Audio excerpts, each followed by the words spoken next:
Watch the attack. Mamuyak rises over Baroka. Bakit paano lumabas yung offense niya? Because he was always known to be a defender. And just for rain. Ito, makita natin kung ano nangyari. Here was the replay. Kanino nga ba?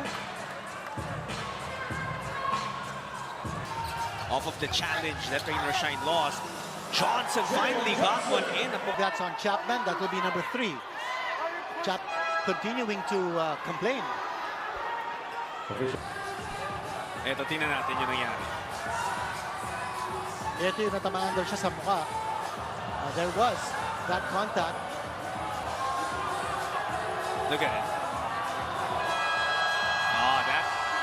Now, there's more clarity. Patapos na ang ating first half. Johnson actually shared some words with Tenorio. And now, with Lucero,